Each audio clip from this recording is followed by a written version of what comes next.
Mo jẹ́rìí. Mo jẹ́mi. Wípé. Mo jẹ́rìí. Wípé. Wípé. Kò sí. Kò sí. Ẹnìkankan. Ẹnìkankan. Tí a lè máa jọ́sìn fún. Tí a lè máa jọ́sìn fún. Àyàfi. Àyàfi Allah. Mo dẹ̀ tún jẹ́rìí wípé.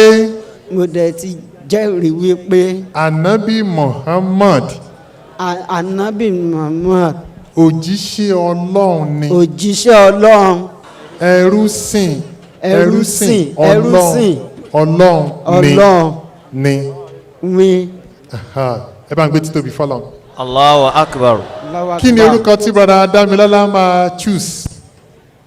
Orúkọ wo? Orúkọ dáàdì. Muslim name. Mumin. Muslim name. Ẹ mú orúkọ mùsùlùmí kan. Okay, Abdulaziz.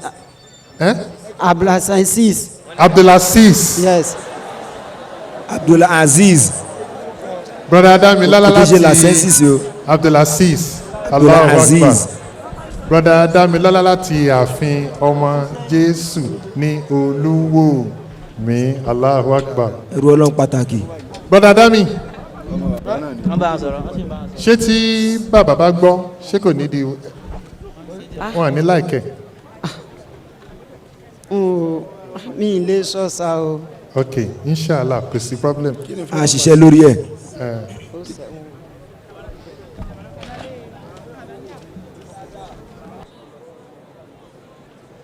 A dúpẹ́ fún Ọlọ́run. Alhamdulillah. It is wonderful. Brother wa padà sílé náà ni. Making 10. Àwọn mélòó? Mẹ́wàá. Àwọn olóríire mélòó? Mẹ́wàá. Àwọn tí ojú bá tún tì. A lè ṣe báyìí náà. Wọ́n dẹ̀ lè rí wa after the program. Wallahi Islam ìlọ́nà. Wallahi Islam ìlọ́nà. Kódà a lè ṣe lórí ìjókòó wọn bẹ́ẹ̀ náà.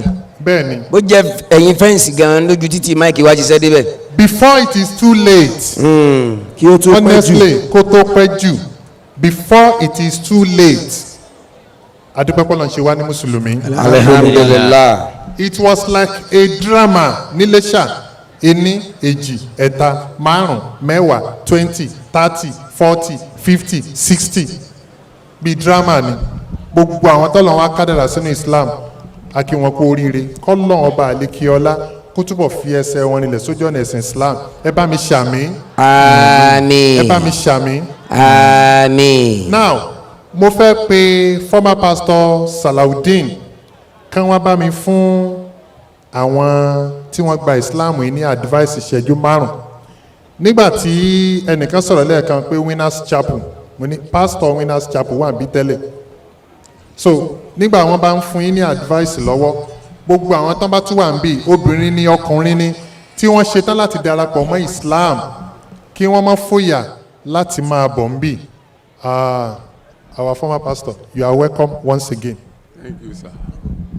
Afọpẹ́ fọ́lọ́run. Allah. Àyìn Ọlọ́run. Allah. Ìwọ ló ń ṣe kẹ́ṣègẹ́. Afọpẹ́ fọ́lọ́run. Allah. Ọlọ́run ọba nìkan fúnra rẹ̀. Ó ní kọ́dé àfúlá lèmọ́mìnín. Tí Ọlọ́run bá kí n kú oríire, kẹ́ ẹ mọ̀ pé ẹ ṣoríire láyé, ẹ ṣoríire lọ́run. Mi rí bẹ́ẹ̀ náà nínú Bíbélì. Ìjọ mo ti rí opening chapter yẹn nínú Súrátù Mùmínì, inú mi dùn, mo gbọ́wọ́ sókè mọ́ lọ́lọ́run ò ṣe torí ìwọ ló ń sọ̀rọ̀ ń bí. Àwọn olùgbàgbọ́ òdodo ti tí Ọlọ́run fúnra rẹ̀ ti kọ́kọ́ kí yín kú oríire kí èmi ó tó kí yín kú oríire. Mo kí yín kú oríire. Ẹ ti ṣe oríire láyé, ẹ ti ṣe oríire níjọ́ ìgbéde àgbèlékámọ̀. Iṣẹ́ ń bẹ fún yín o. Ẹ rí i pé àwọn mùmínì lọ́lọ́run kí kú oríire nínú súrà yẹn.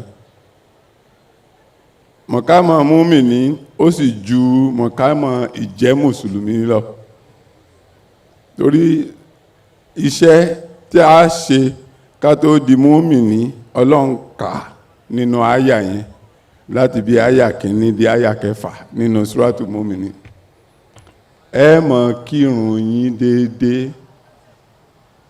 Bàbá wa Raphael tí wọ́n jáde lẹ́ẹ̀kan yẹn, nǹkan kan tí mo observe lára wọn ni ìjọ tí wọ́n ń wá sí Mùwé ṣáájú kan tó wá sórí stage, wọ́n pè mí sí kọ̀rọ̀, àwọn tán bá wọn láti Ìlọrin lọ́sàn-án kó tó dalẹ́, wọ́n ń da question bò mí àti bọ̀dà Raymond. I try ti bá wọn sọ̀rọ̀ tì wọ́n gbà. Ìgbà tán tó dórí stage lálẹ́ the same thing. Bẹ́ẹ̀ nísìn láti ìgbà yẹn each time tán bá ti wá sórí stage ó kàn dàbẹ́ ni pé ṣe everyday ni wọ́n ń gentle sí. Ìgbà tèmi wọ́n jọ ń sọ̀rọ̀ sí, wọ́n ní báwọn ṣe ń kírun làwọn ń change. Nǹkan kan tí mo kọ́kọ́ rí pé ìrun máa ń ṣe nínú ayé èèyàn nìyẹn. Ìrun ó máa change yín, ìrun ní gba ẹ̀ṣẹ̀ lọ́wọ́ èèyàn. Tẹ́rí mi mọ̀ bí mo ṣe fẹ́ sọ, ayé ni rọ́mọ ọ̀run ògbèké o, àwọn pásítọ̀ tá ń tàyàn, ayé ni rọ́mọ ọ̀run ògbèké, pásítọ̀ tí ń pinrọ́. Kò sí nǹkan tí ń jẹ́ pé èèyàn born again ju pé tó bá ti ń ṣẹ̀sìn nínú ẹ̀sìn ní gbogbo àìwà ẹ̀dá rẹ̀ ó máa bọ́ one by one. Ọlọ́run sọ fún Ànábì Ibrahim, ó ní walk with me and be thou perfect. Nínú kéèyàn máa bọ́ lọ́run rìn, èèyàn kì í ṣejọ́ kan lọ́wọ́ Ọlọ́run, bẹ́ẹ̀ tí ń sin Ọlọ́run lẹ́ẹ̀mọ̀ súnmọ́ Ọlọ́run sí. So ìkọ́mọ̀ sàláàtì yín wákàtí 5 yín ẹ má jẹ́ kó já létí, ẹ má jẹ́ nǹkan kan gbà lọ́wọ́ yín, ẹ má jẹ́ kí iṣẹ́, ẹ má jẹ́ kí ohunkóhun kó di yín lọ́wọ́ àti ṣe. Tẹ́ bá ti kí láàárọ̀ ẹ kí ṣubú yìí, tó bá ti da aago 2 ọ̀sán ẹ kí súrì ibikíbi tó bá bá yín, tó bá ti da aago 4 ẹ kí asri, tó bá ti di aago 6 sí 7 ẹ kí magrib, aago 8 alẹ́ ẹ kí ìṣáì. Táàyè bá gbà yín, tẹ́ bá ti kù díẹ̀ tẹ́ fẹ́ sùn ẹ tún yan náfìlà sáfì àti wítìrì. Bọ́lọ̀ ń bá fún yín lórí ọ̀fẹ́ ẹ tàájùd ẹ jí lóru. Ní tèmi mo máa ń sọ Ọlọ́run fi ìsìláàmù rọ̀ mí lọ́rùn. Ìrun táǹkì tó rọrùn fáwa láti kí kò rọrùn fẹ́ lómi. Tàájùd táǹkì lóru tó rọrùn fún wa láti ṣe kò rọrùn fẹ́ lómi. Ìgbà míì tí n bá kàn wò máa ní Ọlọ́run ó kàn wò ọ́nú ọlá ńlá rẹ̀ ni. Bẹ́ẹ̀ mo mọ̀ pé tẹ́ ẹ bá determine láti ṣe yóò rọrùn fún yín inshallah. Tó kàn kù ni pé ẹ̀yin ẹ pinnu pé ìwọ Ọlọ́run mo fẹ́ sìn ọ́. Nínú ìsìn àwọn sẹ̀lẹ̀ máa ń kọrin kan wọ́n ní kí la ó ṣe tí àwọn ó fi rí Jésù, nínú ìsìn la wa yóò rí Jésù. N tá ṣe tá fi rí àlà náà nínú ìjọsìn ni o. Ẹ máa jọ́sìn fọ́lọ́run déédéé, ẹ máa kí ìkọ́mọ̀ sàláàtì yín déédéé. Another thing tọ́lọ́run tún jẹ́ kó rọrùn fún mi láti ṣe ó ní Quran kíkà. Bí mo ṣe ń ka Quran ni mo ń discover Ọlọ́run sí, ni mo ń mọ Ọlọ́run sí one by one. So màá gbà yín níyànjú bó ṣe English Quran bó ṣe Yorùbá Quran ẹ endeavour láti rà á láti máa kà á. Ọlọ́run á sì ràn yín lọ́wọ́. Ẹ di òpó ẹ̀sìn yín mú dáadáa. Tí àsìkò bá ti tó fún Ramadan ẹ bá wa gbà á. Ẹ máa fi lókun àti agbára sí ni. Ọlọ́run á dín imú o. Ọlọ́run á wà pẹ̀lú yín.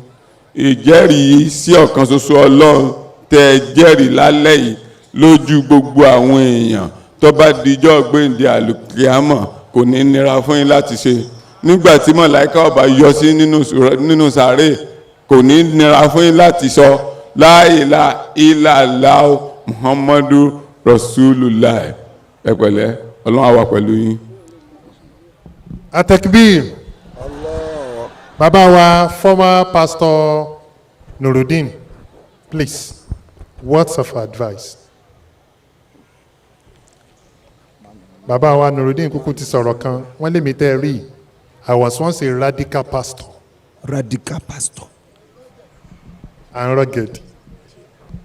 Buluntu. Poyo mema, poyo mema, poyo mema. Olóma. Poyo mema, poyo mema, poyo mema. Olóma. Olúwa dára, Olúwa dára, Olúwa dára.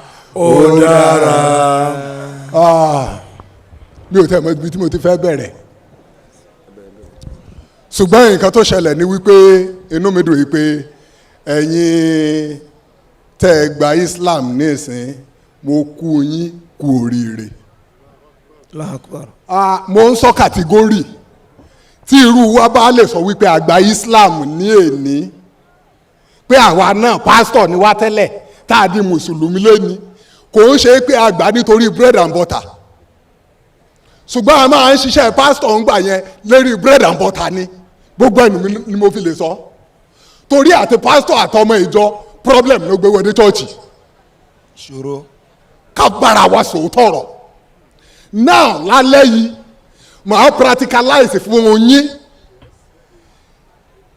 alájí máa ń sọ ó dẹ̀ ti máa ń jẹ́ challenge Al-Qur'an sọ pé bá a ṣe ń sin Ọlọ́run ní báwo ni Bíbélì ṣe là ń sin Ọlọ́run nínú ìrìn àjò wa fún bíi 16 years tá a fi ṣe full timer nínú iṣẹ́ Christianity ó yé wa wípé Christian ọ̀nà méjì ló pín sí àwọn kan Orthodox Church ni wọ́n ń pè wọ́n àwọn ló ń lo 73 Bible àwọn kan wọ́n ń pè wọ́n ní Protestant àwọn ló ń lo 66 chapter nínú Bíbélì ọ̀nà méjì tó pín sí nìyẹn tá a bá wá ní ká pa méjèèjì pọ̀ ká sí ẹ̀sìn bí wọ́n ṣe ń ṣe mo ṣẹ̀ṣẹ̀ ní làákàyè mo jòkó ni látẹ̀ ti sọ wípé tòótọ́ báwo la tẹ̀ ṣe ń ṣe ẹ̀sìn àti sẹ̀lẹ̀ àti deeper life àti redeem àti kérúbù gbogbo chọ́ọ̀chì báwo la ṣe ń ṣe ẹ̀sìn now tí òjíṣẹ́ Ọlọ́run kan bá wọ inú ìlú yìí nìsín tí wọ́n bá sọ pé wọ́n fẹ́ wá ṣe revival wọ́n fẹ́ wá bọ́lọ́run sọ̀rọ̀ ẹ máa gbọ́ pé ìpolówó ni healing deliverance miracle. Anointing àti breakthrough àti bẹ́ẹ̀ bẹ́ẹ̀ bẹ́ẹ̀ lọ ṣùgbọ́n gbogbo nǹkan tí wọ́n kó jọ yìí ṣé bí ẹnìkan ni wọ́n fẹ́ pè láti lè ṣe gbogbo iṣẹ́ yẹn báwo ni wọ́n ṣe ń ṣe ìkíní tá a bá lọ sínú àwọn Orthodox Bíbélì hymn ni wọ́n ní ìwé bíi CAC ṣe ní títí ẹ̀ bẹ́ẹ̀ ni Redeem ṣe ní títí ẹ̀ bẹ́ẹ̀ ni Methodist ṣe ní títí ẹ̀ ìkan nínú tàwọn Methodist tó jẹ́ hymn wọn I think hymn 851 ó kọ́ ó ní wọ́n sin ro wọ́n fẹ́ sin Ọlọ́run nìyẹn o Ọlọ́run ni wọ́n fẹ́ sin o ṣùgbọ́n kan tó bẹ̀rẹ̀ wọ́n fẹ́ kọ́kọ́ fi orin wọ́n fẹ́ fi gbé orin yẹn ní wọ́n sin royal David city stood a lonely cattle shield where a mother lead her baby in a manger for his bed. Mary was the mother mouth, Jesus Christ a little child. He came down from earth to heaven, who is God and Lord of all. And his shelter was a stable, and his cradle was a star. With the poor and mean and lowly, live on earth our Saviour holy. Àti bẹ́ẹ̀ bẹ́ẹ̀ lọ. Bẹ́ẹ̀ni. Chọ́ọ̀chì wọ́n ń sin Ọlọ́run nìyẹn o ní ìlànà tí wọ́n bá ní híìmù ìwé ni wọ́n fẹ́ lò. Then CAC híìmù tiwọn ẹ jẹ́ ká kóòtù nǹkan bíi 541 híìmù tiwọn. Rán agbára Olúwa rán agbára Olúwa rán agbára Olúwa kí ó sì baptisi wa rán agbára Olúwa rán agbára Olúwa rán agbára Olúwa kí ó sì baptisi wa ẹ rí i pé bí mo ṣe ń kọ orin yẹn ojú mi ràn. bẹ́ẹ̀ni bí aláǹgbá. bí mo dẹ̀ ṣe ń kọ orin yẹn ẹ rí i pé mẹ́ńtálítì mi ti yàtọ̀ sí ti tẹ́lẹ̀. bẹ́ẹ̀ni. lérí kí náà ni ran agbára kí agbára yẹn kó baptisi wa. náà kí n kúrò lórí ibi ibẹ̀ yẹn a wá fẹ́ ṣe ti àwọn bigi mọ́ ní another church tó nìyẹn. náà ẹ jẹ́ kí n lọ sí church ti tèmi redeem. àwọn tó wá jẹ́ redeem náà bíbí wá lè sọ. RCCG. It's okay. We want to let somebody shout hallelujah. Hallelujah. We have to do praise and worship first. Torí pé ṣe àná ìdúró. Torí pé ṣe àná ìdúró. Torí pé ṣe. Torí pé ṣe ooo. Torí pé ṣe àánú ìdúró. Nítorí náà lẹ ṣe jẹ́ Olúwa. Nítorí náà lẹ ṣe jẹ́ Olúwa. A lè ṣe a lè wí ẹlẹ́ṣẹ̀ nítorí náà lẹ ṣe jẹ́ Olúwa. Gba gbogbo ògo ògo ògo gba gbogbo ògo ògo ògo gba gbogbo ògo Ọlọ́run mi tí mo gbójú. A ti ṣe worship nìyẹn ó wá kú ká ṣe kéne. Ọlọ́run ní jẹ́ ká gba wèrè mẹ́sìn. àti ṣe worship sẹ́mi pé Ọlọ́run náà là ń sìn báyìí. ọ̀nà kan ìwé yìmùláka o ọ̀nà kan ìwé náà la tún kà o. sísítẹ̀mù chọ́ọ̀chì tiwa bá a tún ṣe fẹ́ sìn Ọlọ́run tá a fẹ́ gbàdúrà tá a fẹ́ receive healing tá a fẹ́ receive deliverance ó ní ẹ. náà àti ṣe praise and worship tán nìyẹn ogun lọ bẹ́ẹ̀ o torí níbi tó bá ti ṣe ẹ̀gàn ẹ̀mí mólòmí ẹ̀mí èṣù ó mólòmí o náà ńgbà tí wọ́n bá parí tán wọ́n wá ní sánsòkòtò ẹ̀ dáadáa mo tẹ̀ mọ́ ṣe ń tèmi màá ní ìwo obìnrin màá ní so ọ̀já ẹ̀ dáadáa màá ní ọmọ ẹ̀ màá ní ó tẹ̀ lè gbé sẹ́yìn tó bá wù ẹ́ tí tó bá jábọ́ gan mọ́ wò nǹkan kan Ọlọ́run náà ní kó ṣe kéne torí a fẹ́ gbàdúrà náà ni a dẹ̀ fẹ́ wọ́ṣípù Ọlọ́run kí wàá lè láti bẹ̀rẹ̀ àtẹ́wọ́. ọwọ́ rẹ méjì méjì ìjó rẹ lẹ́sẹ̀lẹ́sọ jọ̀wọ́ sọ fún Sátánì pé Olúwa ti gbé gba ògo. ọwọ́ rẹ méjì méjì ìjó rẹ lẹ́sẹ̀lẹ́sọ jọ̀wọ́ sọ fún Sátánì pé Olúwa ti gbé gba ògo. ó yá bá mi sọ fún Sátánì pé Olúwa ti gbé ó bá mi sọ fún Sátánì pé Olúwa. Praise the Lord. Hallelujah. A tún wá dákẹ́ bẹ́ẹ̀ tó wá sí àwọn tó jẹ́ wípé wọn lè pa torí àwọn kan wà nínú chọ́ọ̀chì wọ́n ju Ọlọ́run lọ ọ̀gá ni wọ́n kò sí ogun tí wọn ò lè débi ká ẹni kan pàtẹ́wọ́ wà láìwọ̀n ní ẹ̀fà pàtẹ́wọ́ kò sí bó ṣe lè kò sí bí ẹ̀mí mímọ́ ṣe lè mú ẹ tó kó oníkan pàtẹ́wọ́ wọn ní pàtẹ́wọ́ wọn dé níjó àwọn míì tó jẹ́ wípé ogun wọn ti gún wọn ní góńgó tó o bá gbé orin lẹ̀ wọ́n á sì jójó wọ́n á sì àtẹ́wọ́ pa bí ìyà oníkálukú ṣe wà nínú chọ́ọ̀tì náà ní reaction ẹ̀ sì máa tó àwọn tó bá wá dàbí kan wípé àwọn yẹn olówó ni wọ́n ọ̀gá ni wọ́n àwọn respected people ní níwájú Ọlọ́run tí wọ́n ẹ bá ní kẹ́ gbàdúrà ní orúkọ Jésù Jésù bàbá Jésù bàbá Jésù bàbá Jésù bàbá. Ọlọ́run náà là ń sìn kẹ́ẹ̀dẹ̀ tún wá wo Ọlọ́run nínú ìyanu ẹ̀ sẹ́mi pé gbogbo pẹ̀lú bí ìwèrè tá a ṣe ń ṣe yẹn náà sẹ́mi pàdúrà ń gbà ní nǹkan tó tún yà mí ní torí èmi ń sọ kàtígórì o èmi ò mú nǹkan kan ìgbàgbọ́ lèmi fi ń ṣiṣẹ́ pásítọ̀ ti tèmi ṣùgbọ́n pẹ̀lú bá a dẹ̀ ṣe ń ṣètò náà tá a ń gbà àwẹ̀ tá a ń ṣe gbogbo ẹ̀ sẹ́mi pé Ọlọ́run yìí náà Allahu Akbar ó ní Araman Arahim ó ṣẹ̀ṣẹ̀ yé mi ni ó bá máa pe Ṣàngó kó máa pe Ọya ìyẹn ò ní kó mọ́ kẹ́ ẹ àṣé àràmọ́ nìyẹn ló ń bá wàá lò táwa rò pé àdúrà náà ló ń ṣe kíni náà ló ń gbà ìyẹn wá lọ bẹ́ẹ̀ ẹ̀yin ènìyàn ẹ má jẹ́ ká parọ́ tanra wa jẹ torí wípé gẹ́gẹ́ bí àfa wa ṣe máa ń sọ a lè mí sókè ká má ráyè mí sílẹ̀ mọ́ Allah. tá a bá wa lọ kí là á wá sọ pé a wá ṣe nílé ayé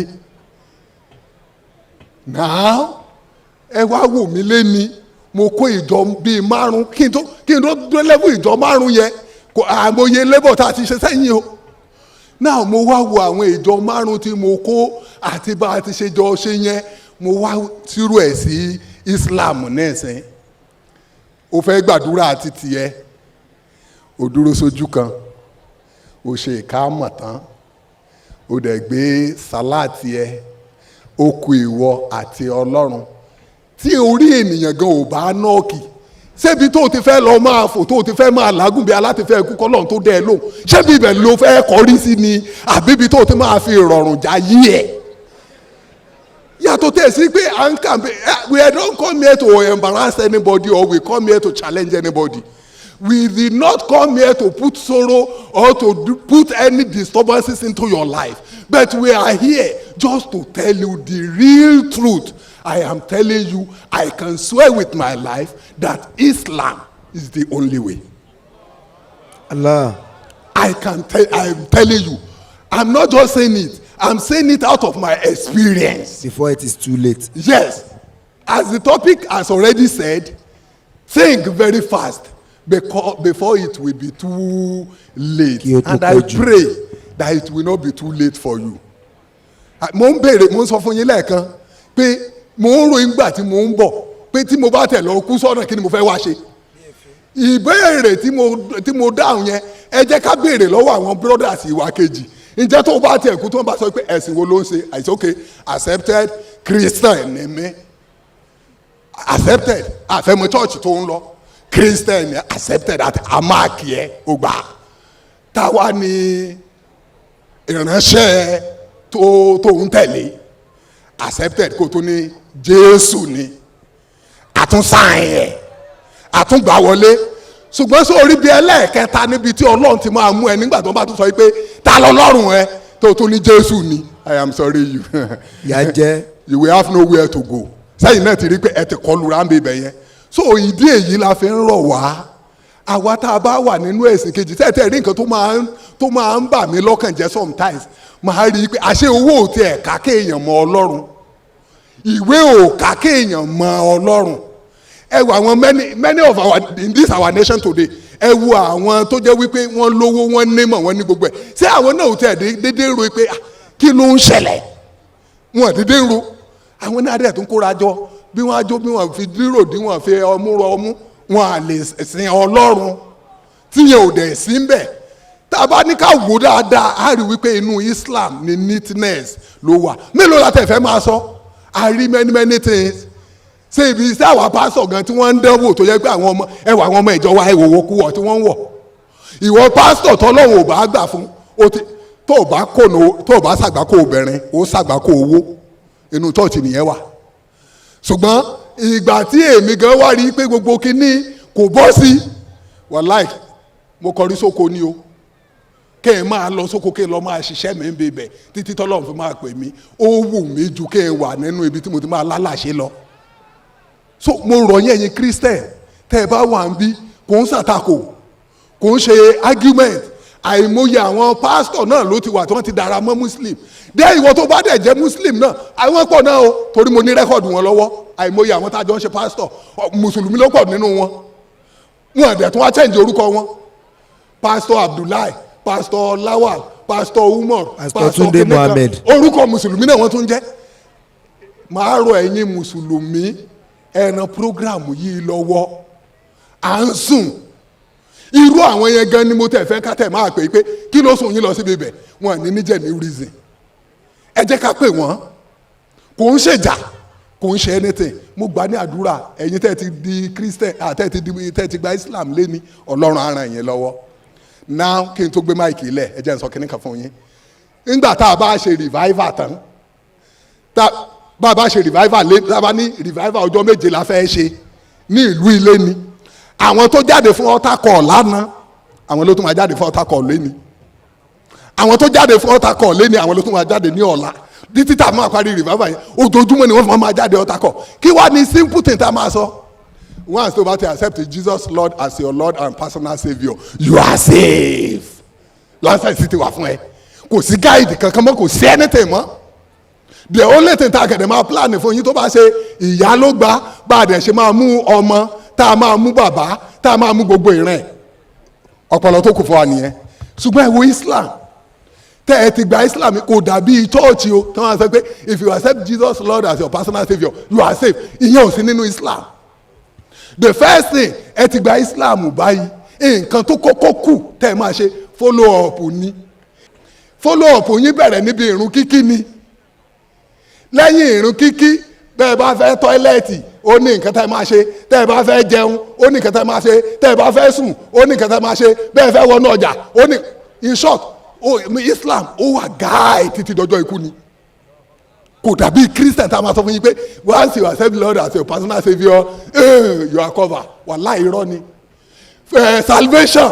kò wà free kò sí free fún salvation irọ́ ni even tẹ́ ẹ bá tẹ̀ sọ pé salvation wà free àtẹ̀wọ́ tẹ́ ẹ pa owó tẹ́ ẹ dá ṣé free ni it's not free you must labour for it so Islam ó yàtọ̀ gédégbé ẹni tó bá gbà pẹ̀lú ọkàn tó deceive tó rò pé òun deceive èèyàn kò sẹ́ni tó deceive ara ẹ̀ ló ṣe kéne ló deceive èmi sọ fún ẹ ní redeem wọ́n ní tí èmi bá ń ṣiṣẹ́ wọ́n ní mo ń ṣiṣẹ́ fún wọn torí owó ni kò ń ṣe pé èmi fẹ́ gbé wọn déjọba ọ̀run kò dẹ̀ ń ṣe páwọn náà fẹ́ gbé mi déjọba ọ̀run èmi náà dẹ̀ sọ fún wọn tó bá jẹ́ bẹ́ẹ̀ mi ò ṣe kúkú wọnú igbó lọ kí lọ́ máa ṣiṣẹ́ tara mi so ìyẹn túmọ̀ sí wípé Islam tẹ́mi gbà kò sẹ́ni tó lodge mi kò sẹ́ni tó fún mi lówó kò dẹ̀ sẹ́ni tí mò ń ṣiṣẹ́ fún ṣùgbọ́n nǹkan táwa rí tá a rí kó jẹ́ níwò àwa náà máa sọ títí táwa náà fi máa fẹ̀mí wa lẹ̀ ni so Islam tẹ́ ẹ gbà yìí Ọlọ́run Elédùmarè á ràn yín lọ́wọ́ àdánwò máa wá nípa jíjẹ èmi tí mo tẹ́ rí mọ́tò 5 tí mo ní gbogbo ẹ̀ mọ́ta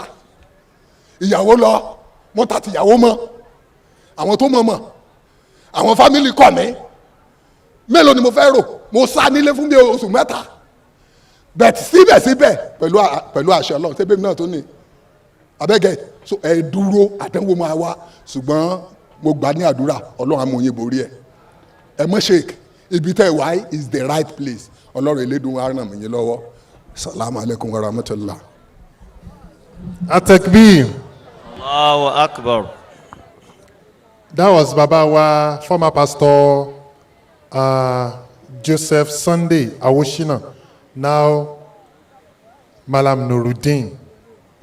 Wọ́n gba Islam kò tí ì pẹ́ náà kò tí ì pẹ́ bóyá kí n sọ pé 2014 Ọlọ́run tó ti ṣe wọ́n báyìí Ọlọ́run ní gba Islam dànù lọ́wọ́ wọn ẹ rí i pé ọ̀pọ̀lọpọ̀ àṣírí ni wọ́n tú ó dùn lẹ́nu wọn dáadáa torí pé fọ́mà olùṣọ́ àgùntàn ni wọ́n and nígbà tí wọ́n á fi di mùsùlùmí chọ́ọ̀chì 5 ló wà ní under wọn Edo province wọn rántí kí wọ́n fi yẹn kún chọ́ọ̀chì 5 1 2 3 4 tó fi pé 5 ní Mọ̀wé ní Ìkẹrẹ́ Èkìtì ni wọ́n ti mú gbogbo certificate wọn jáde bí wọ́n ṣe ń gba oyè nínú iṣẹ́ pásítọ̀ ṣùgbọ́n Ọlọ́run fẹ́ràn wọn ó ṣe wọ́n ní mùsùlùmí gbogbo àwọn tó wà ń bí náà tí wọn kì í ṣe mùsùlùmí lágbára Ọlọ́run àánú Ọlọ́run tó lé àwọn ọmọ ìyá mi ìbá Ọlọ́run á jẹ́ kó lé àwọn náà bá ẹ bá ń ṣàmì àwọn tí wọ́n di mùsùlùmí ní àárọ̀ yìí abẹ́ lọ́nà lánàá àánú ẹ̀ Ọlọ́run á bá wa mú ẹsẹ̀ yín dúró nínú Islam ní tí ó gbé yín kúrò ní Islam Ọlọ́run jẹ́ kó kan tọ́sí ẹnì kọ̀ọ̀kan àti gbogbo àwọn tán tí wá gba Islam sẹ́yìn la hawla wala quwwata illa billah nígbà tí mo pe bàbá wa Abubakar Afọlábí wọ́n ti ṣe àdéhùn fún wa pé wọ́n máa ṣe àwọn mérékù kan fún wa ní ìní lágbára Ọlọ́run a dẹ̀ máa rí mérékù yẹn wọ́n ti ṣe fún wa lẹ́dẹ̀ wọ́n ṣe fún wa káàkiri níta fẹ́ mú jáde lórí ọ̀rọ̀ mérékù yẹn ni pé iṣẹ́ ìyanu wà lára nǹkan tó tan ọ̀pọ̀lọpọ̀ jẹ tó pọ̀ especially lọ́dọ̀ àwọn ẹ̀yin ìyá wa ìṣòro òkè ìṣòro miracles signs wonders deliverance ó jẹ́ nǹkan tó máa ń mú àwọn ìyá wa kúrò nínú ojú ọ̀nà ẹ̀sìn ṣùgbọ́n pẹ̀lú ìwádìí àti gbogbo nǹkan tá a ti rí wàhálà ẹ̀tàn náà ní gbogbo ẹ̀ ibì kan wà à ń ṣe wá àsìnjọ́ kan lákùrẹ́ arákùnrin kan gorí stage wọ́n pè ní evangelist akínwùmí wáàsí là ń ṣe ó lóun fẹ́ ṣe mírèkù ó lóun fẹ́ lajú afọ́jú ó lóun fẹ́ gbé arọ dìde nínú àánú ọlọ́run àwọn èèyàn mi lákùrẹ́ wọ́n lọ wọ́n fi mọ́tò kó àwọn gbogbo tó béèrè fún ṣùgbọ́n arákùnrin yìí ò lè ṣe adúpẹ́ fún ọlọ́run àwa bẹ̀rẹ̀ sí fi ṣe èyẹ làwọn ń dá wákà kò sí bó ṣe fẹ́ ṣe torí pé gbogbo tán ṣe yẹn stage managing ni ẹni tó sọ pé òun á jí òkú dìde wàhálà ti dé bá lọ́rùn ó dé bá family ẹ̀ lọ́rùn sìn ọlọ́run bá àlékè ọlámọ̀ọ́mọ̀ tú àṣírí ẹ̀ ni so ó pọ̀ bẹ́ẹ̀ lọ ní 2003 inú mi dùn pé àwọn tó wà ń bẹ́ẹ̀ wà ń bí à ń ṣe wáàsí náà ni debate la fẹ́ ṣe pẹ̀lú pásítọ̀ kan tó ń pè ní pásítọ̀ Folówóṣẹlé Èṣùtẹ́ máà ní wá gun orí stage nígbà tí pásítọ̀ ìsálọ tí ò yọjú ó lóun á ṣe mírèkù mo wá rẹ́rìn mo ní irú mírèkù ò lẹ fẹ́ ṣe ó lóun ṣàfẹ́ ṣe mírèkù ọ̀dà kí ni ká ṣe ó ní ká lọ wá ẹni tó bá wà disabled wa nínú àánú ọlọ́run àwọn ọmọ ìyá wa sì jáde lọ wọ́n wá fi wheelbarrow wọ́n fi gbé arọ yẹn wá báyìí kódà wọ́n gbégun orí stage ni wàláhì ìgbà tán gbégun orí stage arákùnrin ń sọ fún wa categorically pé òun á gbé dìde níbi tí gbogbo wa wà àwọn èèyàn wò báyìí pé kí èèyàn ní that confidence àwọn ìyá mi kan náà sáré wá bá mi wọ́n ní àfa Yusuf ṣé ẹ̀ ní ba Islam lójú jẹ́ báyìí tí arákùnrin bá lọ gbé kínní tó bá gbé ẹni dìde wàhálà òde o mo wá rẹ́rìn mo ní wàhálà kò lè gbé dìde ó rí owó gbélé dìde physically tí gbogbo wa sì ń wò báyìí kọjọ́ àwọn kan wà tán kàn fi kùrì sí yìí panu ló bá bẹ̀rẹ̀ ló bá ní ẹ máa wo mírèkù confidence yẹn pọ̀ ẹ̀rù ń bá àwọn èèyàn ń já ṣùgbọ́n àti mọ̀ kí gbogbo nǹkan ṣe náà irọ́ náà ni ló bá gbé ọwọ́ lé lórí ó ní arákùnrin ǹjẹ́ o gbà pé o lè dìde ẹni yẹn mérí báyìí ló bá bẹ̀rẹ̀ ló speak in tongues for almost 5 minutes he was just wasting our precious time nígbà tó parí gbogbo tó fẹ́ ṣe tán ló wá ní ó yá dìde àwọn èèyàn dákẹ́ lọ máa yẹn wò báyìí ó ní mi lè dìde ó wojú mi mo ní pastor kò gbọ́dọ̀ mọ́ dìde o ó ní okay give me another 5 minutes ló bá tún bẹ̀rẹ̀ la bá tún fún ní ìṣẹ́jú 5 2003 níbo la ti ṣe ná City Hall ló bá bẹ̀rẹ̀ again ìta gbangba ni wọ́n kàn máa ń pè bẹ́ẹ̀ City Hall ni ló tún bẹ̀rẹ̀ ló tún speak in tongues ló ṣe gbogbo tí ó ṣe tán ló ní stand up máa yẹn tún wojú ẹ ó ní mi lè dìde ó ní okay for the last time màá gbé dìde nínú oòrùn ló bá tún bẹ̀rẹ̀ again ó ṣe gbogbo nǹkan tó máa ṣe tán pátá látòkè dé sálẹ̀ ó ní ó dìde ó ní mo ní kó dìde ní orúkọ Jésù máa yẹn wá wò báyìí ó lórí ẹ ti dàrú orí ẹ ó ti dàrú aníkílódé ó ní iye ìgbà tá a fi gbé òun kúrò níbi tóun ti ń tọrọ báárà tá a fi ń waste time Ọlọ́run ló mọ iye owó tóun ó ti pa bí mo ṣe pe àwọn èèyàn mi nìyẹn pé ẹ dákun ẹ bá owó dẹ̀ nìyí 2003 ẹ bá wá 1500 yẹ kó fún o kọ́mọ̀ máa fọkàn ṣépè fún wa àwa gbé sínú wheelbarrow padà wọ́n wá ń tì lọ mo wá ní pastor you can see your life mo ṣẹ̀ wá rántí nǹkan tí Jésù sọ nínú Bíbélì tó ní ìkẹyìn on that day àwọn èèyàn ó sọ fún mi ní ọjọ́ náà wípé. nígbà náà ni Jésù wí fún wọn pé. nígbà náà ni Jésù wí fún wọn wípé. àwọn wòlíì sọ àsọtẹ́lẹ̀ kéde kọ́ mi. ibẹ̀ yẹn kọ́ ní Matthew chapter 7:21 and 22 ọ̀pọ̀lọpọ̀ ènìyàn ni ó wí fún mi ní ọjọ́ náà wípé. kì í ṣe gbogbo ẹni tó ń pè mí ní Olúwa. Jésù bẹ̀rẹ̀ ó ní kì í ṣe gbogbo ẹni tó ń pè mí ní Olúwa. Olúwa ni ó wọ ìjọba ọ̀run. ni ó wọ àlìjánnà. bí kì í ṣe ẹni tí ń ṣe fẹ́ bàbá mi tí ń bẹ ní ọ̀run. àfi ẹni tí bá ń ṣèfẹ́ ti Ọlọ́run. ọ̀pọ̀ èèyàn ni ó wí fún mi ní ọjọ́ náà wípé. eléyìí mo fẹ́ fi kásẹ̀ ńlẹ̀ ó ní ọ̀pọ̀lọpọ̀ ènìyàn ni ó wí fún mi ní ọjọ́ náà wípé. Olúwa ìrẹ Jésù o. àwọn òwe àsọtẹ́lẹ̀ ní orúkọ rẹ̀. mi gbọ́. àwọn ò sọ àsọtẹ́lẹ̀ ní orúkọ rẹ̀. àwa ti ń sọ àsọtẹ́lẹ̀ ní orúkọ rẹ̀. àti ní orúkọ rẹ̀ làwa ń ṣiṣẹ́ ìyanu. ẹ wo bí àṣírí TB Joshua ṣe tú. bẹ́ẹ̀ wà. tó ní obìnrin ni ó wọlé mo ń wo fídíò yẹn báyìí mo dẹ̀ ń rẹ́rìn wàláì tẹ́ bá wo fídíò yẹn gbogbo ẹni tó bá ní WhatsApp ó wà lórí YouTube synagogue ó ń give prophecy yẹn irọ́ fúngbà díẹ̀ ni o. Ó ní ọjọ́ tí synagogue ọjọ́ tí church TB Joshua wó tọ́pa àwọn èèyàn almost 100 ọmọ church synagogue gan ni mo wà ní ọ́fíìsì kan ni ẹni yẹn wá jẹ́ mẹ́mbà TB Joshua àti lọ bá ní ìkọ̀tún ìgbè kan time kan ó ti pẹ́ tá àti ẹ̀ rí pé a fẹ́ bá ṣe debate. Mo wá ń sọ fún ẹni yẹn mo ní a gbọ́ ní breaking news nísìnyí pé wọ́n ní church synagogue wo TB Joshua Apostle Joshua ó ní láyé ó ní kò sí nǹkan tó lè ṣẹlẹ̀ sí àfikún ti rí. Mo ní ẹ sure ó ní bẹ́ẹ̀ ni. Mo tún ní amari ń sìn nínú breaking news ó ní ò possible. Nígbà tó di lálẹ́ mo wá pe ẹni yẹn lórí fóònù mo ní ṣó ti wo Channels TV ó ní ò possible ó ní wọ́n ń parọ́ mọ́ ni. The second day wọ́n televise ẹ̀ gbogbo ayé ti rí pépà ti gbé ṣó possible àbí ò possible ó làfà ó yíwọ́ possible. TB Joshua olówó prophesy pé Mama Clinton ní ó wọlé ó sọ clearly unfortunately for him ọlọ́run bá tí ìṣọba alábòsí Trump wọlé. Kí ló wá fẹ́ mọ sọ́nsìn? Bíbélì wa ní Jésù wa ń sọ wípé ọ̀pọ̀lọpọ̀ ènìyàn ni ó wí fún mi pé. ọ̀pọ̀lọpọ̀ ènìyàn lá sọ fún mi ní ọjọ́ náà wípé. Olúwa. Ẹ máa wo ẹ̀yin ìyá wa bíi mo fẹ́ kẹ́ rí o. Ọ̀pọ̀lọpọ̀ àwọn ìyá wa wà níbí tó jẹ́ pé wọ́n á kúrò níbí wọ́n á sì tún lọ church. Èmi máa ń ṣàdúrà kan. Mo lọ ṣe program kan bìkan mo ní ẹ ṣàmì. Gbogbo ẹni bá gbé ìṣòro lọ sí ọ̀dọ̀ Jésù. Gbogbo ẹni bá gbé ìṣòro lọ sọ́dọ̀ Ọlọ́run. Bá a bá gbà gbogbo àwa tá a wà níbí ẹ dápẹ́ jájọ sàmì. Tá a bá gbà pé Ọlọ́run lọ́ba tí ó lè tán ṣòro wa láyé kan náà Al-Qur'an Ọlọ́run ní wàyíyàm sásìkàlà bíi torí fàlà káṣífàlà yìí là wà. Tí èmi Ọlọ́run bá gbé nira kan mọ̀ ẹ̀dẹ́ ènìyàn bá bẹ́ẹ̀ nìkan lè yọ àfẹ̀mí Ọlọ́run. Quran chapter 6 verse 17 ṣé ẹ mọ̀ kí bó ṣe rí nìyẹn. Now mo wá ń ṣàdúrà yẹn pé tó bá jẹ́ pé agbára Ọlọ́run ó bá ká ìṣòro wa pẹ̀lú ògo Ọlọ́run gbogbo àwa tá a bá ti ń ra owó ẹ̀bẹ̀ sọ́lọ́run Ọlọ́run á máa bí ya bùkátà wa á dẹ̀ máa bá wa tán ìṣòro náà ẹ ṣàmì.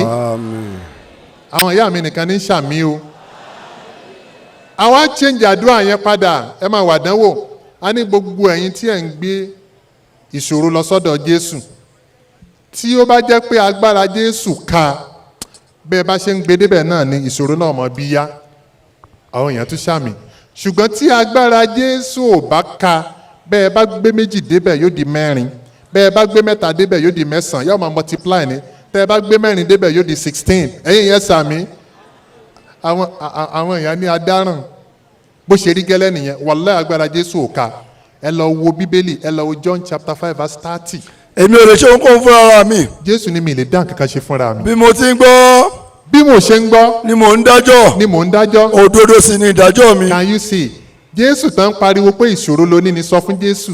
Gbogbo ohun tó wù kó máa ṣe pátá sọ fún Jésù. Òun ló sọ yìí o. Ó ní èmi Jésù ò ní agbára kan. Ní Luke chapter 11 verse 20 ó ní I cast out demons by the fingers of God. Agbára Ọlọ́run ni mo fi ń ṣiṣẹ́ ìyanu ló bá parí. So Jésù tẹ fẹ́ lọ gbé ṣòro lọ bá òun náà ní problem. Wàláì nínú Bíbélì ní John chapter 11 verse 53 to 54 wọ́n nígbà náà ni Jésù ń sá káàkiri bí oníwèélé nígbà tó gbọ́ pé àwọn Júù fẹ́ pa á.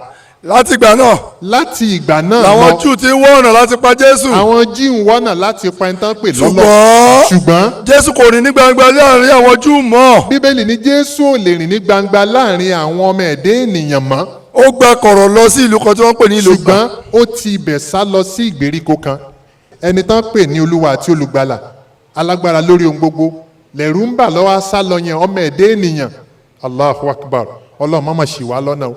Jésù wá ní kì í ṣe gbogbo ẹni tí ń pè mí ní Olúwa nígbà tó parẹ́ ọ̀pọ̀ ènìyàn ni ó sọ fún mi ní ọjọ́ náà wípé. Olúwa ẹ máa wo àwọn akọ̀yà sọ àsọtẹ́lẹ̀ ní orúkọ rẹ̀. Àwa ń sọ àsọtẹ́lẹ̀ ní orúkọ rẹ̀. Àti ní orúkọ rẹ̀ làwọn ń ṣiṣẹ́ ìyanu. Ní orúkọ rẹ̀ à ń ṣe mírèkù.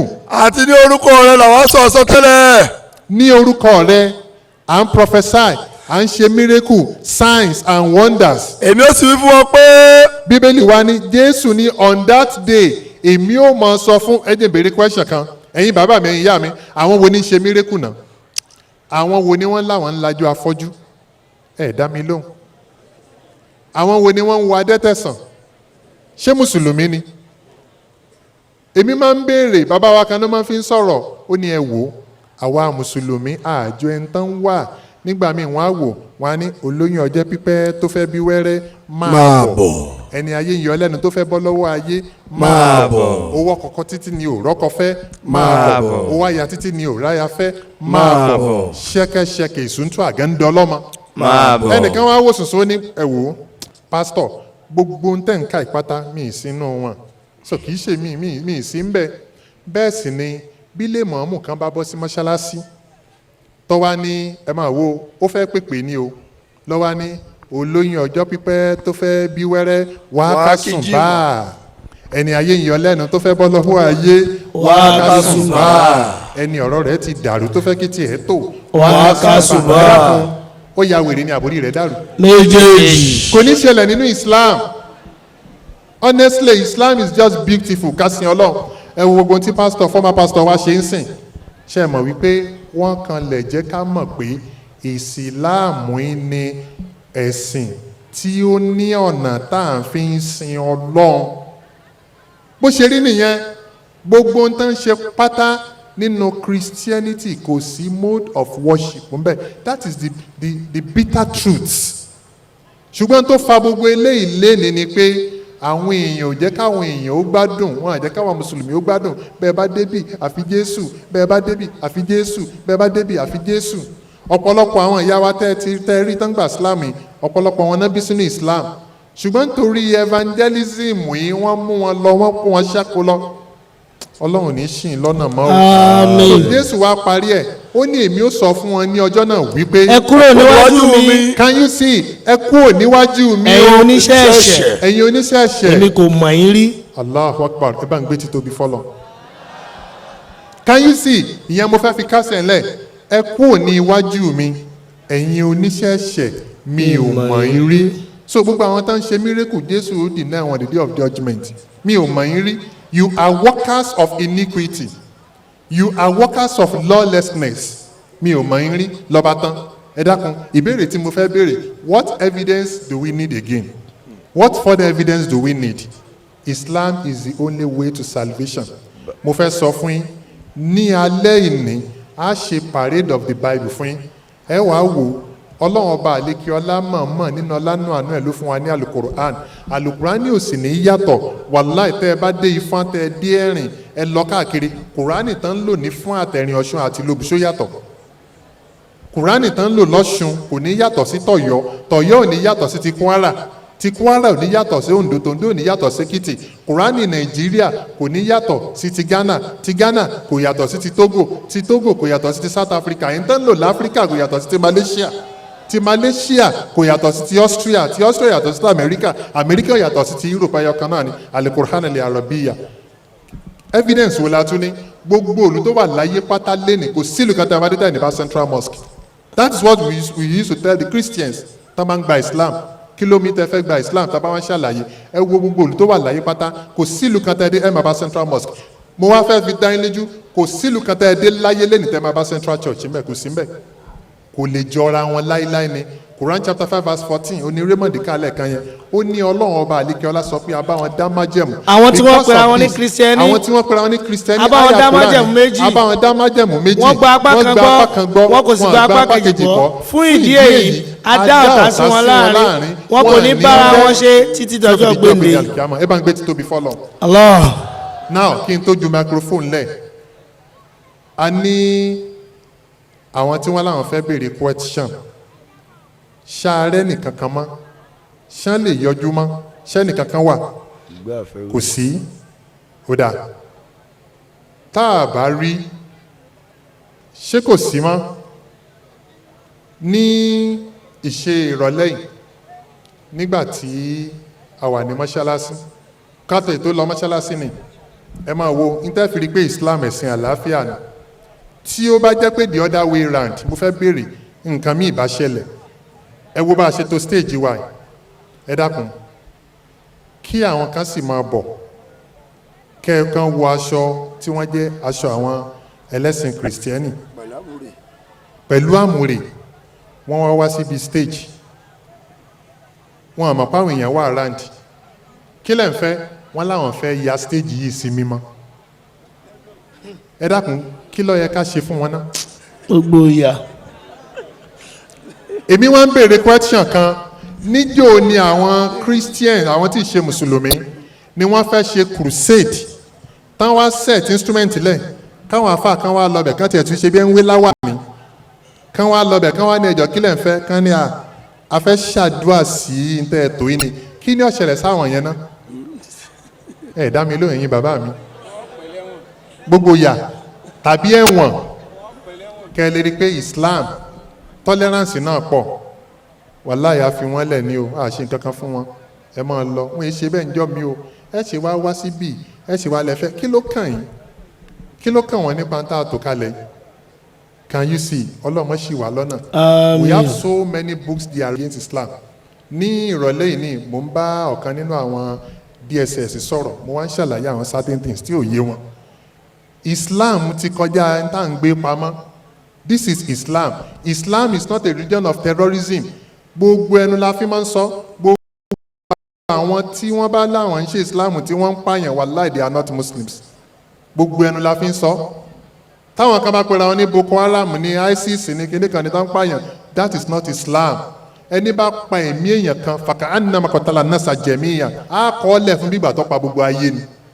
So tẹ bá ráwọn kan tá bá hide sí under ẹ̀sìn tí wọ́n bá ń pààyàn káàkiri wàláhì àwọn kì í ṣe mùsùlùmí ẹni ìṣù ayé ọ̀run ni wọ́n so that àwọn yẹn ò represent Islam kí ni fi ń dájú láyé wá sí láǹṣe bá a ti ń ṣe àdẹ̀wá allow àwọn tí ì ṣe mùsùlùmí pé ẹ wá béèrè question níbi tá a ti ń ṣe wá sí ní mọ̀wé màmá kan take over ó gba microphone àbí mo parọ́ ẹ̀yin ará mọ̀wé ìyá yẹn pariwo títí ó tún sọ fún wa pé ẹ̀yin mùsùlùmí ẹ̀ sí lọ́nà o èṣù ní gbogbo ń tẹ̀ǹdán wo and we left her ààfin kankan ṣe crucify ẹ̀ ẹ dákun ṣé Islam ṣé kìí ṣe ẹ̀sìn àlàáfíà ẹ̀sìn àlàáfíà ní ọba tó wá ṣe wá ní mùsùlùmí ọlọ́run ní ṣì wá lọ́nà o ọlọ́run ní ṣì wá lọ́nà o a rí mírèkù lálẹ́ yìí o lágbára ọlọ́run mírèkù tá a bá wá rí lálẹ́ yìí kì í wá ṣe mírèkù kì í ṣiṣẹ́ ìyanu mẹ́ta ni mírèkù magic and deceit ọgbọ́n ìjàmbá tán fi ń kó àwọn èèyàn lọ á wà á tú àṣírí ẹ̀ wọ́n bá fọ́ọ̀mù ẹ̀ fún yín tẹ́ wò pé this is miraculous but in reality kò kí ń ṣe miracle deceit ni ẹ̀tàn ni ṣùgbọ́n tí wọ́n bá kọ́kọ́ ṣe fún yín torí pé nínú Islam a kì í pidán no a kì í pidán a kì í tàn yàn jẹ tán fi ń kó àwọn èèyàn lọ we have to do it lágbára Ọlọ́run our former pastor will perform it tonight wọ́n wà ṣàlàyé bí wọ́n ti ṣe kọ́lọ́n kó má ṣì wà lọ́nà o mo ní àǹfààní láti pe bàbá wa tí wọ́n jẹ́ máàmù àgbà fún Ansarudeen ní gbogbo ìlú Ìlóbùn bàbá wa Isaac Olókùta kí wọ́n fún wa ní àdúrà ìfitìdí alẹ́ kọ́lọ́ọ̀bà kó ṣe ní ìrọ̀rùn fún ẹnì kọ̀ọ̀kan wa. a kí Ọlọ́run ọba tí ń ṣe nǹkan ara tá a sì gbọ́dọ̀ fojú kàn án ẹ̀yin ẹ gbọ́ gbogbo àwọn lectures tí a ti ṣe fún alátàárọ̀ a kí Ọlọ́run àwa tún yóò ń bọ́ ànábì Muhammad lẹ́ẹ̀kan sí ìkẹ́ ìgẹ̀ kó máa jẹ́ tànábì Muhammad mo kí bàbá wa ìmáàmù àgbà bàbá wa Dr. Muhammadu Jamiu Bello mo wá kí bàbá wa ààrẹ mùsùlùmí aṣíwájú gbogbo ilẹ̀ Lóbù títí tó fi dé òkè òkun bàbá àtúbọ̀tán yín ó dáa ẹ bá ń sàmí lẹ́yìn náà bàbá wa olóríire tọ́lọ́run pé kí wọ́n dá ẹ̀kọ́ ìdùnnú kalẹ̀ tí kálukú wá ń ti síbí bọ̀ Alhaji wa Ìṣọ̀lá Adépọ̀jù Ọlọ́run dákun bá fẹ̀mí wọn lẹ̀ ẹ lè sàmí ni ṣe rí látara tiwọn oyin tá ń mu lálẹ́ yìí bí ọba ṣe àlùbáríkà ọlá pé ó ṣẹ̀ wá látọ̀dọ̀ tiwọn àárímù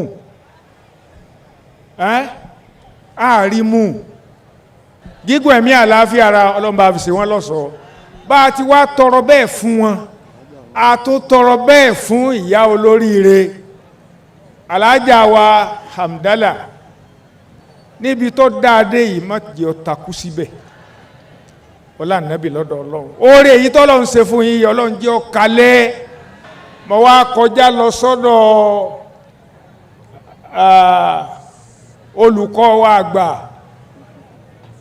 olùkọ́ wa àgbà béèyàn bá bímọ tó bá jù yàn lọ ó ti di bàbá bọ́ bá sọ wípé ọmọ rẹ̀ jù ọ lọ bọ́ bá tiẹ̀ wá dọ̀bálẹ̀ fún ní gbangba tí gbogbo ayé ń kúnlẹ̀ fún ìwọ náà kúnlẹ̀ fún bọ́ bá dénú ilé o lè gba lórí pé yóò bá fúru ẹ àmọ́ gbangba ọ gbọ́dọ̀ má ṣe bẹ́ẹ̀ ẹnìkan ti ṣe bẹ́ẹ̀ rí tí ò sì ga mọ́ ó ní ṣe báwa la bí ilẹ̀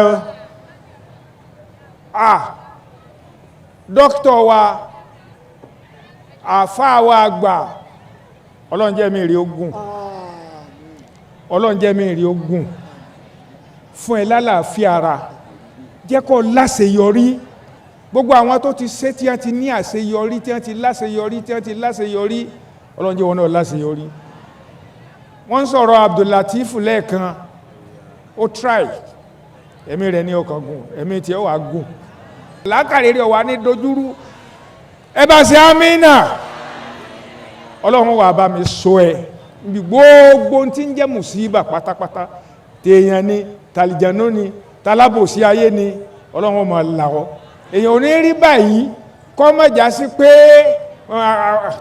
agbó àwọn ọ̀tá ń bẹ náà la wà ṣùgbọ́n ọlọ́run máa là ọ́ ẹ bá ṣe amínà ọlọ́run wá ti sí ẹ̀yin ní olóríire báyìí wàláhì tàláhì kò sí oríire kan téèyàn lè ṣe láyé tó ju kéèyàn jẹ́ ìsìlámù kò sóríire ń bò mí o ìsìlámù náà ni kí ṣe gbogbo èèyàn ní òjò lóríire bẹ́yìn ṣe jọ lóríire yìí àìtijú bẹ́ẹ̀ ṣe wá yọ sí bọ̀m̀bọ̀ wípé lónìí ẹ gbà pé ashhadu an la ilaha illallah ọlọ́run wọlá nàbí Muhammad ọlọ́run ò ní fi dá yín lẹ́bi ẹ ní sàbámà burú lérí ẹ pé kí wọ́n á ní mo gba ìsìlámù sí èèyàn kẹ́yìn tí a ṣe ìsìlámù kọ́ sàbámà èèyàn kan ò ní máa kírun kó ṣe ìsìlámù kọ́ sàbámà ẹ ní sàbámà lérí ń tẹ̀sẹ̀ ọlá àyà nàbí wa Muhammad gbogbo ẹ̀yin tẹ́ ti jẹ́ alábíyámà ọlọ́run ó dá máa yín sí gbogbo ẹ̀yin tí ẹ̀yin náà tẹ̀sẹ̀sẹ̀ ń ṣe ọlọ́run ó ṣe dáadáa fún yín gbogbo ẹ̀yin tẹ́ jẹ́ ọkùnrin ọlọ́run ó jẹ́ lálùbáríkà ọlá la ilaha illallah subhana rabbika rabbil izzati amma yasifun wassalamun ala al-mursalin walhamdulillahi rabbil alamin. kó tó pẹ́ jù ẹ jẹ́ ká sọ kó tó pẹ́ jù ẹ jẹ́ ká sọ fúnra wa àwa Christians àwa Muslims kó tó pẹ́ jù ẹ jẹ́ ká sọ fúnra wa ẹ jẹ́ á pàdé lọ́jọ́ kejì sọ́jọ́ kẹta ẹ jẹ́ ká sọ fúnra wa ẹ jẹ́ á pàdé ní LA school gbọ́ba mú o Ìlòbù Ọ̀ṣun state torí pé o Ìlòbù là ń lọ ó yá o ká pàdé ní